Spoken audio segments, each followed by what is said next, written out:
मेरा सवाल शायद लाड़ी जी से है। शायद जी, आप लोग कह रहे हैं कि 400 सीट हार जाएंगे। बीजेपी को लग रहा है कि जब यहां पर उत्तर प्रदेश, जहां इस वक्त हम लोग खड़े हैं, यहां राम मंदिर का निर्माण है, पूरे देश में राम लहर है, मोदी लहर है, तो वो 400 पार कर जाएंगे। सबसे पहले आपका भगवान बुद्ध की धरती पे, सिद्धवा बाबा की सिद्धस्थली पे और साहबूरन पीर की सरजमी पे आपके चैनल का और आपके पूरे टीम का मैं समाजवादी पार्टी की तरफ से आप सभी लोगों का स्वागत करता हूं और पूरी जनता को अपने तरफ से प्रणाम करता हूं। अभी बहुत सौभाग्य की बात है कि हम लोगों के बीच में सांसद जी भी बैठे हुए हैं। सांसद जी से मैं पूछना चाहता हूं और पूरी भारतीय जनता पार्टी के लोगों से पूछना चाहता हूं। चले गए इसीलिए कि मैं उनसे सवाल पूछने जा रहा था, डर के मारे चले गए। नहीं, लेकिन उनकी तरफ से एक प्रतिनिधि को हमने रखा हुआ है, हमारे मित्र है, वो जवाब देंगे। आप सवाल पूछिए। हाँ, आप सवाल पूछिए। हाँ जी, 2014 में मोदी जी यही मुख्यालय पे आए हुए थे और पडौना की चीनी मिल आप देख रहे हैं, यहां से दिखाई दे रहा है आपको भी। ये चीनी मिल बंद पड़ी हुई है और मोदी जी ने ये वादा किया था कि हमारे सांसद माननीय गुड्डू पांडे जी को आप जिता दीजिए। हाँ। मैं 100 दिन के अंदर चीनी मिल को चलवा दूंगा। ठीक है सर, पहली बात। ठीक है, एक सेकंड, एक एक करके विनय जी जवाब दीजिए। जय श्री राम। जवाब दीजिए। वो कह रहे हैं कि यहाँ पर प्रधानमंत्री आए हुए थे, चीनी मिल का एक बड़ा मुद्दा था, उस मुद्दे का क्या हुआ? देखिए, राष्ट्रवाद और विकास यह भाजपा का एजेंडा है और शुगर फैक्ट्री जो है, शुगर फैक्ट्री पर ऑलरेडी हाई कोर्ट और सुप्रीम कोर्ट में 10 से ऊपर मुकदमे चल रहे हैं और फैक्ट्री इनके सरकार में बंद हुआ था। इन्होंने अपने सरकार में फैक्ट्री को भेजने का काम किया था। और फैक्ट्री की बात करते हैं, किसानों की बात करते हैं, इनके समय में किसान लाठी खाता था खाद के लिए, पेमेंट इनके वहां 10-10 साल बाद, 5-5 साल बाद पेमेंट होता था। आज शुगर फैक्ट्री का जो गन्ना का पेमेंट हो रहा है, 15 दिन के अंदर फुल पेमेंट हो रहा है। पूरा यूरिया खाद के लिए कहीं जाना नहीं पड़ रहा है। इन लोगों के कार्यकाल में तो लाठियां खानी पड़ रही। ठीक है। ऋषिकेश जी, देखिए, राम मंदिर एक बड़ा मुद्दा था और राम मंदिर बनने के बाद जो सनातनी हैं, उनके दिल में ये मुद्दा अभी भी जीवित है। आप लोग कह रहे हैं कि एक ऐसी फिल्म रिलीज होगी 4 जून को जो फ्लॉप हो जाएगी। मोदी जी ने कहा था कि भाई 2 लड़कों की जोड़ी एक बार फिर से लॉन्च होगी और हो गई है।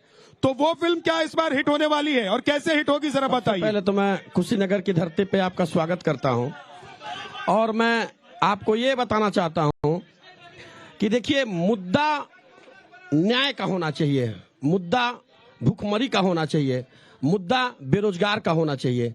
राम, हम भी हिंदू हैं, हम भी जात से ब्राह्मण हैं, मैं कांग्रेसी हूं। 65 साल तक देश में मेरी बात ना काटी जाए, मेरी बात ना काटी जाए। 65 साल में जनता को, देश के लोगों को न्याय नहीं दिला पाए। मेरी बात ना काटी जाए, मेरी बात ना काटी जाए। यही मैं आपसे पहले नहीं, मेरी बात ना काटी जाए, मैं बिल्कुल मेरी बात ना काटी जाए। आप ये नहीं, ये आप नहीं, बुरा मत मानिएगा, ये आप बीजेपी के एजेंडे पे काम कर रहे हैं। मैं मंच छोड़ के चला जाऊंगा, मैं मंच छोड़ के, मुझे आपसे पहले भी मेरी बात हुई थी, मैंने आपसे पहले भी कहा था, देश का नागरिक हूँ, मैंने आपसे पहले भी कहा था, नहीं, मैं आपसे पहले भी कहा था कि आप मेरी बात सुनेंगे। मैं आपसे पहले भी बात कहा था और आप लोग पहले भी बात कहा था। एंकर सवाल पूछेंगे, मेरे जवाब सुनेंगे। मिश्रा जी पहले मिश्रा जी बोलिए। मिश्रा जी बोलिए। ये बात नहीं हुई। हाँ बोलिए। मेरी बात जब हुई, अरे बोलिए ना, मैं सुन रहा हूँ आपकी बात। हाँ, मुद्दा देखिए, मैं भी ब्राह्मण हूँ। हाँ, मैं भी भगवान राम को अभी जात पे आगे ब्राह्मण है और भूमिहार है, उससे क्या फर्क पड़ रहा है? पूरी राजनीति मोदी जी, योगी जी द्वारा जात पे ही टिकी हुई है। हाँ,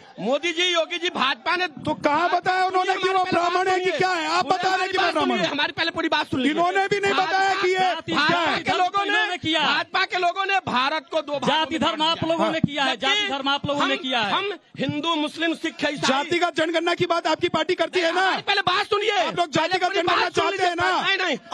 आप बताइए कि आप अल्पसंख्यकों को, मुसलमानों को आरक्षण देना चाहते हैं कि नहीं चाहते? ये हम देना चाहते हैं। राम मंदिर का विरोध करते थे कि नहीं करते थे? राम मंदिर का विरोध, राम मंदिर का विरोध नहीं करते थे, राजीव गांधी ने ताला खुलवाया था। आप लोग नहीं गए, पहले राजीव गांधी ने ताला खुलवाया था और सबसे पहले राजीव गांधी ने ताला खुलवाया। ये आप गलत कह रहे हैं। सबसे पहले ताला राजीव गांधी ने खुलवाया था। मैं वापस आ रहा हूँ। एक बार मैं जनता से जरा राम मंदिर के मुद्दे पर राय ले लेता हूँ, क्योंकि कुशीनगर में बात कर रहे हैं, स्थली है, यहाँ पर एक बार जरा लोगों से बात करना जरूरी। हाँ बोलिए। देखिए, स्थानीय मुद्दे पे आइए। यह जनपद 15 साल आयाती नेताओं से ऊब चुका है। एक स्वामी प्रसाद मौर्य ठगने का काम किया, आज देवरिया से पिंटू सिंह आकर कुशीनगर जनता को ठगने का काम करने जा रहे हैं। ये होने वाला नहीं है। अस्थाई प्रत्याशी को आपको लाना चाहिए। आज समाजवादी पार्टी के प्रवक्ता ने पूछा है कि मिल क्यों नहीं चला। इनके सरकार में 2-2 रुपया 4-4 रुपया करके डिफर मिलता था और गन्ना किसान त्रस्त था। इसके वादे के खिलाफ इनकी सरकार चलती है। अरे ढोलाई पारन पर जमीन देखा गया है। पिछली बार जब मोदी जी यहाँ पे आए थे तो यही से वादा किए थे कि ये सोनिया का लाडला एक मिल नहीं चलवा पाएगा, मैं इसको चलवा के दिखाऊंगा। नहीं चलवा पाए। जो कह रहे हैं कि लोग बाहर से आ रहे हैं, उनसे पूछे कि मोदी जी कहाँ से आए हैं, रवि किशन कहाँ से आए हैं।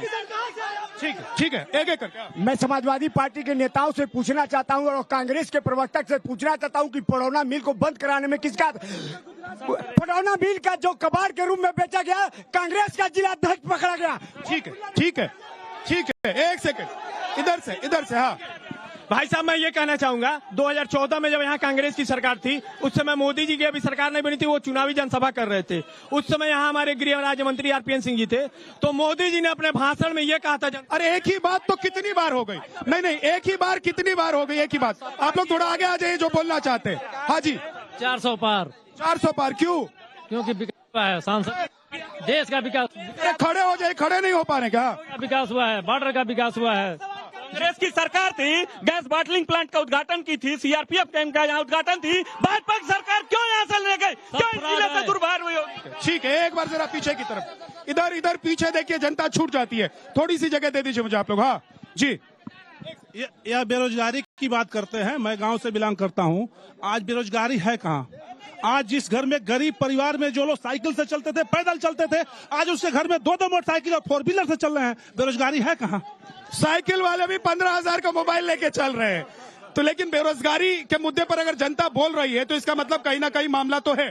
सर, ये 400 पार तो श्योर होगा, लेकिन मेरा प्रश्न ये भाजपा के है, भाजपा से प्रश्न ये है कि जो जनता है या तो बहुत अमीर हो रही है या तो बहुत गरीब हो रही है, मध्यम वर्ग रो रहा है, चित्कार रहा है, इस पर कोई ध्यान नहीं है। पैसे बताओ उनके बारे में क्या कार्यक्रम है?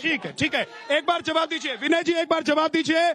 मध्यम वर्ग जो है वो पिस रहा है, बाकी गरीब जो है वो तो गरीब है और अमीर जो है वो अमीर है। सबका साथ, सबका विकास, सबका विश्वास और सबका प्रयास।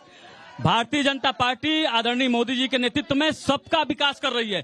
कोई दुखी नहीं है। दुखी वही है जो कुछ करना नहीं चाहता है। बगल में खड़े हुए समाजवादी पार्टी के नेता से पूछ लूंगा, वो कहेंगे सब दुखी है। एकदम से दुखी है। ये समाजवादी वाले नहीं है लोग, ये नमाजवादी पार्टी वाले हैं। भाई पार्टी वाले हैं। भाई साहब सुनिए, नहीं, नमाजवादी पार्टी वाले हैं लोग।